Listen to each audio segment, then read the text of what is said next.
go online, read some sort of like fake news article about voter fraud and how they're voting with like dead people, and then they literally go do the voter fraud. Yes.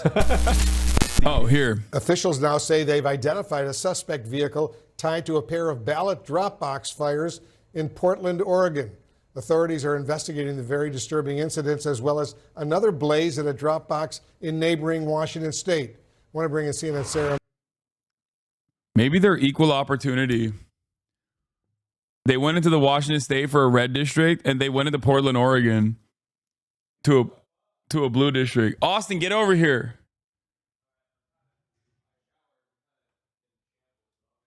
Why are you in shambles? He said he just showered. He's in shambles. What? Oh, shut up.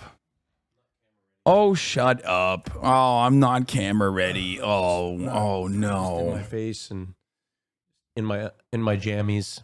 You look great. Thank you.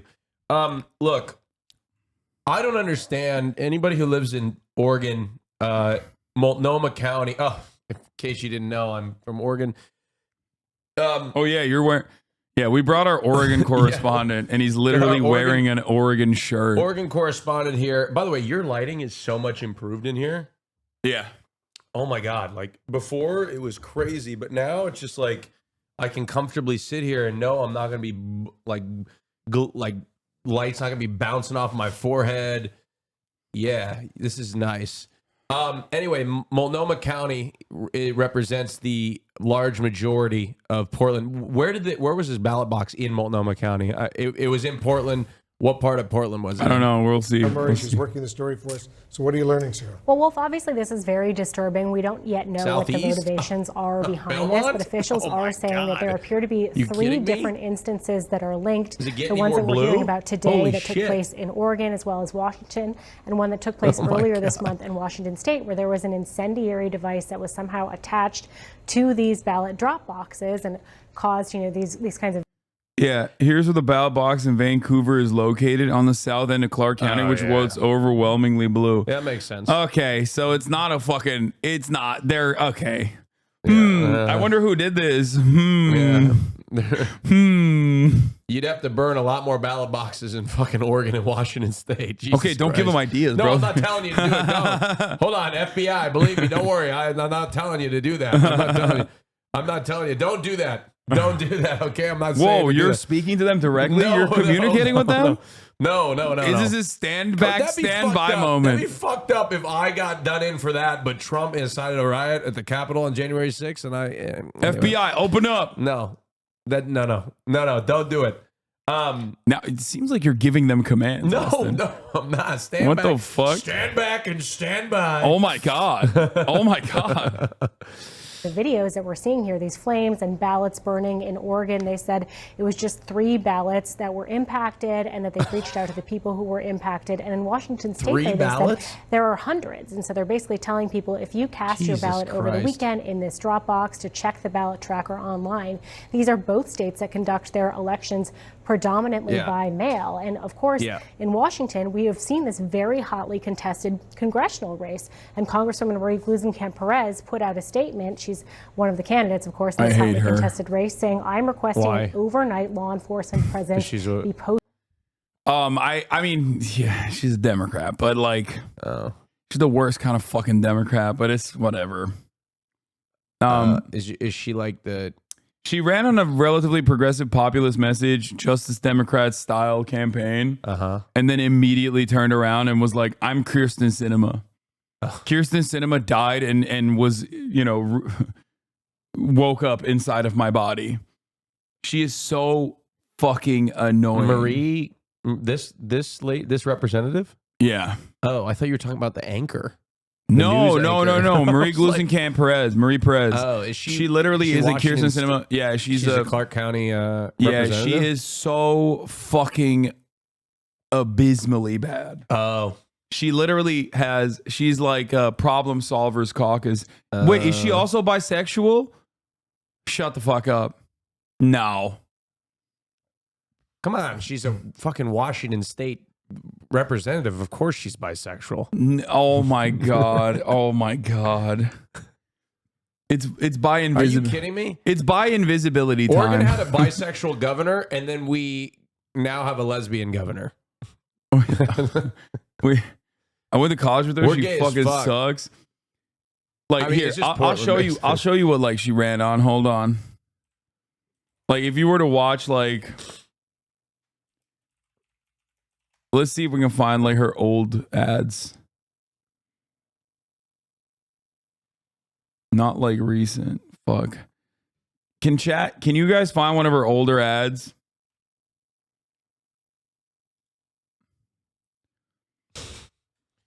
Oh no. This is new. This is after she did her fucking congressional stint. She's a blue collar, Bible quoting, Israel supporting, pro choice millennial Latina. Is she the future of democratic progressivism? I'm Brian Kilme. Okay, I'm Brian Kilme. No, I'm not talking about this. I want her old out here. I'm not your typical candidate for Congress. Marie Glusenkamp Perez, auto repair shop owner, mother, and Democrat for Congress. For too long, our representative has rewarded the special interests and ignored us. Marie's not taking corporate PAC money. She'll deliver American jobs, better health care, and she'll protect women's reproductive freedom. We don't need another corporate shill or extremist in Congress. I will fight for working Washingtonians just like me. I'm Marie Perez, and I She even used the fucking Justice Democrats font, dude. What part of Washington State was this? It's the. Is it Clark County? I guess Like it's this, like Vancouver area? Yeah. Yeah. Even her fucking campaign logo is literally like Justice Democrats font. That's so funny because half of her constituency like lives in Oregon, basically. Just find that Vancouver is just, like, if you live in Oregon, like Portland area, like Vancouver's so interesting to me because it's literally just Vancouver, Washington is considered the Portland metropolitan area. It's just Portland. It's Portland without state income tax. Which is why anybody lives there. Like, to be honest, I think that's why people live in Vancouver, Washington, is because there's no state income tax. Like, it's probably 100% of the reason people live there is for the state income. Because why wouldn't you? And then they live in Vancouver. So get this, Hasan. You could live in Vancouver, right? Not pay state income tax, and then cross the bridge and shop in Oregon and not pay sales tax. Okay, here's best of both worlds. Here's what she did. 2 Democrats voted alongside the Republicans to repeal Biden's student debt relief plan. One of them was her. One of them was her. Why? Because she is a bleep.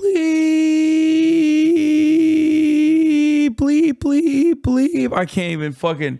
I hate her. She is a charlatan, dog shit. Fucking. But what constituency is she even representing? That doesn't even look like it represents her constituency. I'm redacting most of my criticisms of her because I don't want to fucking. I don't want to go overboard, but I fucking hate her so much. But still better than a Republican, I guess. Oh, her pockets. I see. Yeah, she's no longer running. She got $100K. Yeah, she got $100K PPP loan. She got $100,000 PPP loan for a fucking small business, and then turned around and voted against student loan debt relief. Did they know they weren't going to have to pay those back? Well, yeah, of course. Oh, really? Yeah, but it's Washington, so like. The people that she ends up running against are usually like Klansmen. So there's not really, what am I supposed to say in that situation? You know what I mean?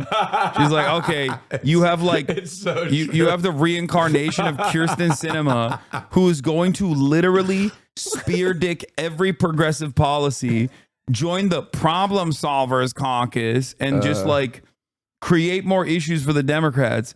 But also the opponent is just a Klansman. Like literally, that's like literally Oregon pop. He's like running. What? Oh, she just drank water. Oh, God. Here, you want a napkin? Oh shit! Place. Kaya, place. I'm so sorry. Oh, It's gonna be fine. It's just a little slobber. That's okay. Oh, I just got all clean. It's okay, Kaya. It's okay. I'll be fine. Kai, I love you, but it's okay. I'm not a hater. It's Washington. My only pair of sweatpants. It's Washington. You have like every now and then you have a good politician, okay? If the Democratic Party doesn't like undermine their chances. But beyond that, it's always going to be like regular fucking Democrat that's annoying, neoliberal, working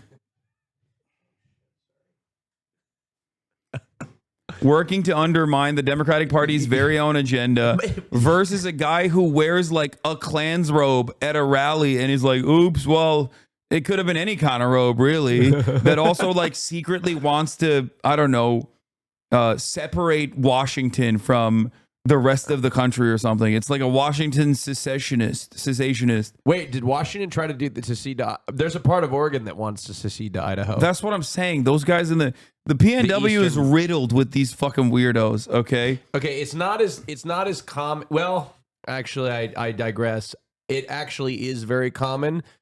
If you drive outside of like the Portland like city limits, within about 20 minutes, you'll start seeing big pickup trucks and American flags and MAGA adjacent people. It starts to get very conservative.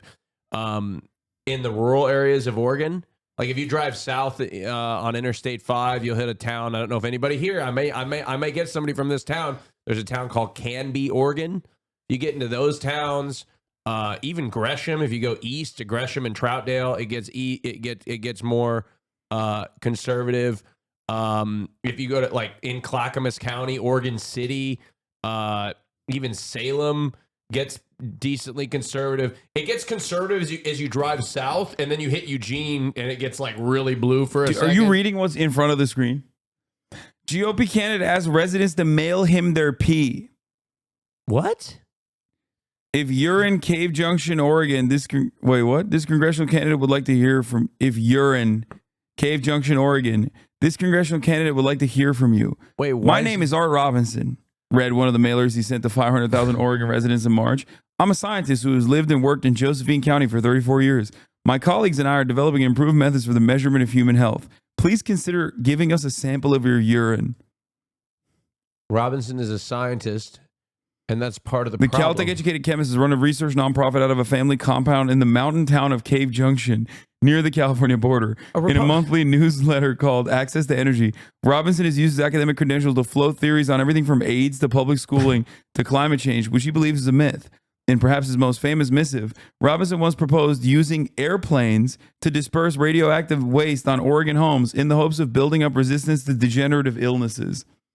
I mean, this all tracks because Republican scientists, it doesn't make a lot of sense. It's like an oxymoron. It's like gay Republican. All we need to do with nuclear waste is dilute it to a low radiation level and sprinkle it over the ocean or even over America after hormesis is better understood and verified with respect to more diseases, Robinson wrote in 1997.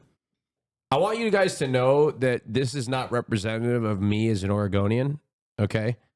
So why did you vote for this guy? Oh, I didn't fucking It's vote for him. fucked up that you voted for him. I have never voted for anybody, but he's never voted for anybody. I'm so lived up that I'll look at the bills, or the measures, and I'll see which party proposed it.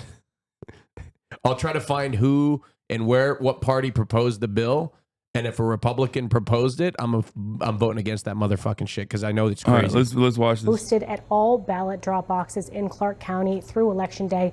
Southwest Washington cannot risk a single vote being lost to arson and political violence. And Wolf, these drop boxes, again, we don't know the exact motivation behind these efforts, but they have just become targets for misinformation, claims from the right that there is rampant voter fraud. That hasn't been proven out, but we have seen the Department of Homeland Security warn that these kind of drop boxes are targets for domestic. Somebody in the chat said, when's the last time Austin voted? I am literally a high propensity voter. Austin not only is a high propensity of the party. Dog, I phone bank.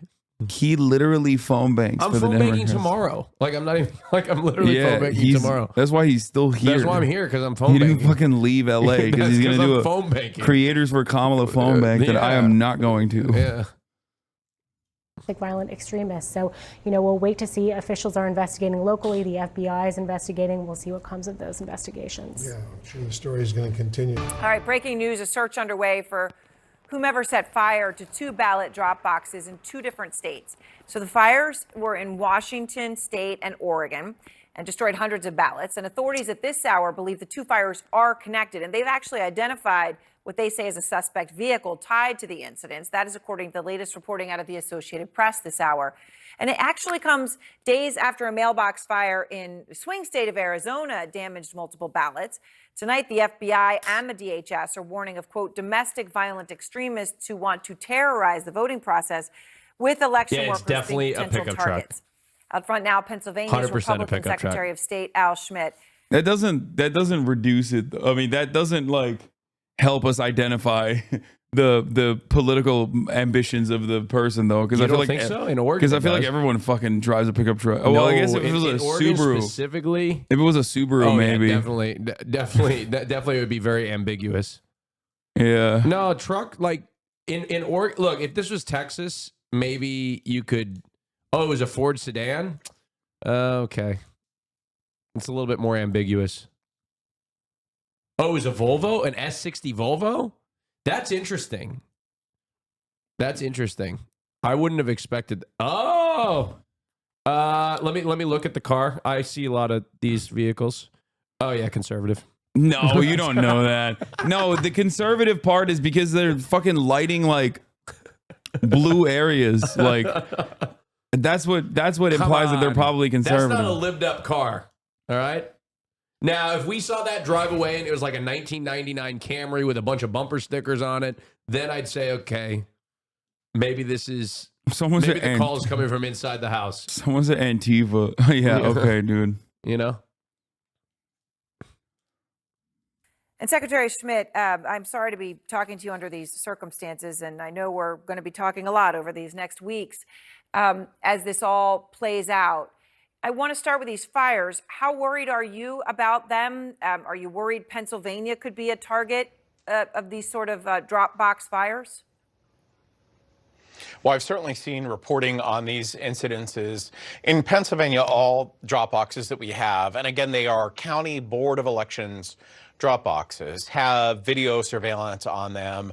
They are secured into the ground usually or oftentimes staffed by people to make sure that voters can return their ballot directly to their county in a way that's safe and secure. I'm going to show you on camera. So when you hear the FBI and the DHS, first of all, I'm glad to hear about the cameras and the putting it into the... Murat, you'll see in a second. Hold on. Boom. Look at that. Damn. Can you see? That's sick. Yeah. Damn. Yeah, Murat's not impressed. He works on fucking rockets, baby. I mean, he does literally this. He's like, that's a camera. I ain't impressed. That don't impress me much. What the fuck? Oh, your timer's up, dude. Ground. I mean, details that we wouldn't necessarily even need to talk about, but I'm glad we are because it's important. But when you hear the FBI and the DHS warning of domestic violent extremists with election workers. I wonder who could have done this. If I'm just thinking like deep blue area. Is there one of the two major parties that is constantly talking about threats towards like election workers and how the election is going to be stolen? So we got to take matters into our own hands. You know, maybe even took matters to their own hands in the form of like an insurrection or something. Had a bunch of people in that actually got criminal penalties for interfering with the election last time around. I really, must be Jill Steinvoter. Who could have done this? I don't know. Wait, is there a seared? Can I get a seared salmon too? Just one order. That's a. Why are you asking him anything right now? He's gonna. Oh my god. Thank you. He's gonna complain if it's not up to his standards. No, too. He's gonna be like, ugh, I don't like it. Buys me something, I don't like it. No, if somebody buys me food, which is Hasan right now, I will never complain unless it's Hasan, and then maybe I'll complain a little bit. Yeah, I guess it's probably the heated rhetoric that we hear from the Democratic Party. Nigiri. that must be them that's responsible for this. I just can't seem to think. I could never think that this would be a Republican doing such things. No, I would never. It doesn't make any sense. Yeah, no, it does not track. So I imagine if you got people who have voted for Trump have a 2 for 2. Yeah. People who have either registered for the Republican Party or directly voted for Trump have a 2 for 2 rating on failed Trump assassination attempts. Yeah. I feel like they have captured that space so hard that they're just fucking doing it to themselves at this point. If you got inside this person's head, let's just say they are a Trump supporter, when we don't know that yet, right? Let's wait till all the facts come out. I'm just saying, I would never say it's a Trump supporter. No, it could be. You You never. don't think it could? No, never. Okay. Well, let's just say theoretically, if it was, what are they thinking? It must be like, oh, they're doing voter fraud, so we might as well do it too. That's literally what prominent cases of voter fraud that were targeted in the aftermath of the 2016 election said. Yeah. One of the ladies voted under the name of her dead husband as well as herself, and she was caught. And she literally said, it's because Trump told me undocumented immigrants are voting. So these people go online, read some sort of like fake news article about voter fraud and how they're voting with like dead people, and then they literally go do the voter fraud. Yes. The answer when is it's not actually happening, but they actually make it real and do it themselves. The answer to your question is yes. That is awesome. And I agree with them. Yeah. I agree. The only way to combat potential Mexican voter fraud is if you, Barbara, you, Deborah, go out and take matters into your own hands by doing voter fraud yourself. Okay, by the way, what are the Republicans saying about like no like identification? Like I had to provide my driver's license number when I voted. Yeah, well, some states you don't have to. Oh, really? But it doesn't matter. It doesn't matter that I have a driver's license? What? That's not... What are you talking about? Marasi, you just doxed yourself. Yeah, because I have a driver's license. Yeah. Owned.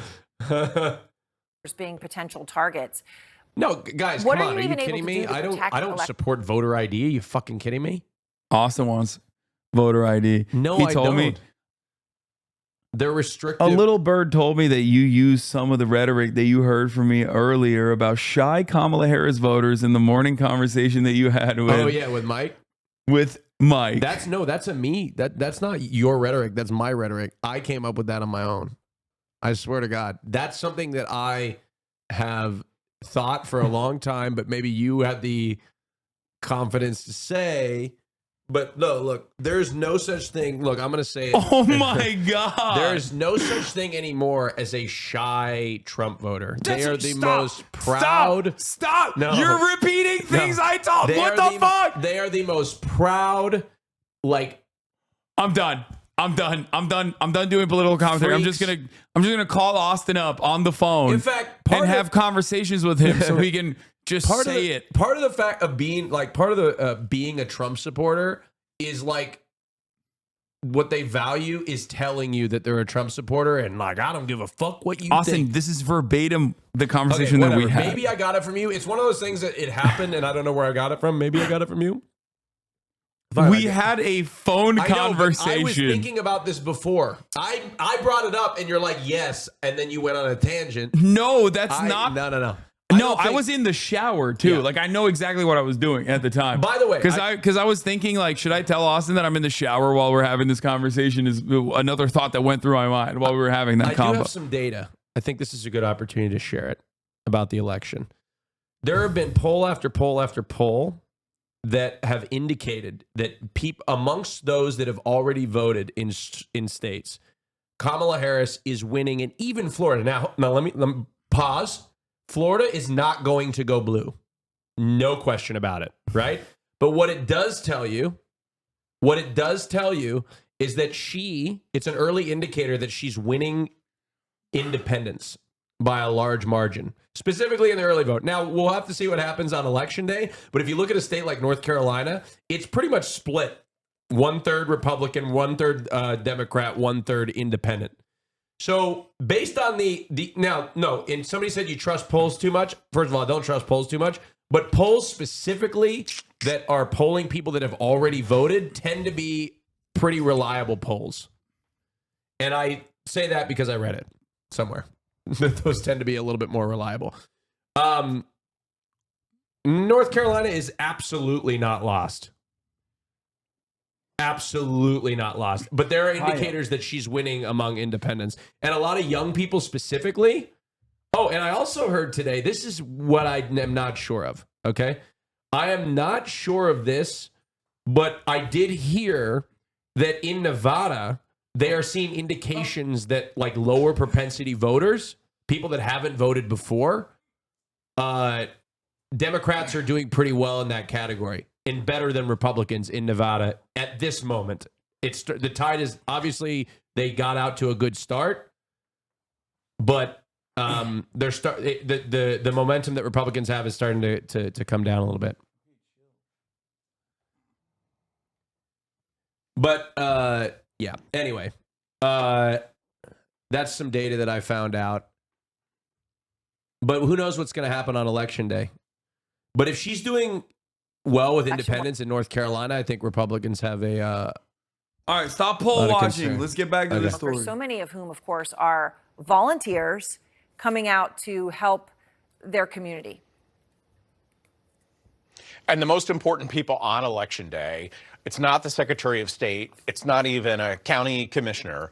It's those friends and neighbors who volunteer essentially for a 14-hour day in Pennsylvania to make sure that when you show up to vote, you can make your voice heard at your local polling place. The Shapiro administration last year set up an election threat task force so that we have clear lines of communication with federal, state, and local partners in law enforcement and election administration to make sure that if any of this ugliness returns that we saw in 2020, everyone knows what everyone else's role is, and we can make sure that if there's any threats targeting our voters or our poll workers or our polling places or our county election staff, that we'll be prepared. So, Secretary, in Pennsylvania, in Lancaster County, officials there say they stopped suspected fraud in as many as 2,500 voter registration forms. That's some of these margins of victory in many states last time. I mean, this could be everything. Those applications had showed inaccurate addresses, mismatched signatures, several forms with the same handwriting. And they say this was what they call a large-scale canvassing operation. That's what was responsible. What more can you tell me about that? Well, I'm eager to hear the full report from the county. They reached out to us right away. We provided guidance to them for how to handle this sort of situation. It was that they received a significant number of registrations as a group, and some number of them they believe to not be legitimate. So at the end of that investigation, we'll hear from them the degree to which they have found evidence of voter registration fraud. I just want to be clear, voter registration fraud is separate from voter fraud. And while the two can intersect, when you apply to register to vote in Pennsylvania, you're providing a driver's license number or you're providing a social security number. So when someone files a fraudulent voter registration application and it's not legit, it's easy to identify and flag. All right. So then do you feel that you know the full extent of this? Is it in other counties? I mean, do you feel like you have a sense of how big it is? It's really at the county level, and I'm confident that the county will report out to the Pennsylvania Department of State and everyone else the extent to which they have found evidence of this at all. All right. So I want to ask you about Elon Musk. You know, he's being sued now by the district attorney in Philadelphia over that $1 million a day giveaway that he's giving to registered voters in swing states like yours.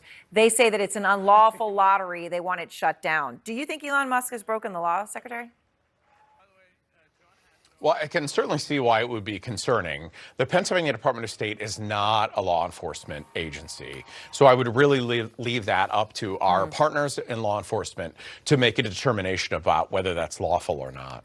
I'm curious when you know, there's been all this talk about whether Pennsylvania will be able to have results on Election Day. I know you have cautioned against expecting that, even though you have machines that will help open some of those mail-in ballots that are designed to open the outer ballot, the inner ballot, all of that. But now you're getting a sense for how many people are voting early. Do you have a better feel every day, Secretary, with how quickly you'll be able to tell the country who won Pennsylvania? Well, Aaron, every election, whether you have mail ballot voting or not, always comes down to how close an election is before you know who won and who lost. And while our laws, unfortunately, have not changed since 2020, that prevent counties from processing mail ballot envelopes before 7 a.m. on election morning, some things have changed. New equipment at the counties, a lot more experience than they had in 2020, and fewer voters voting by mail. Even though it's widely embraced, during that peak COVID environment, we certainly had a lot more voters choosing to vote by mail. So with those three things, I'm confident that our county partners will process mail ballots expeditiously and with integrity. All right. Well, Secretary, I appreciate your time. Thank you very much.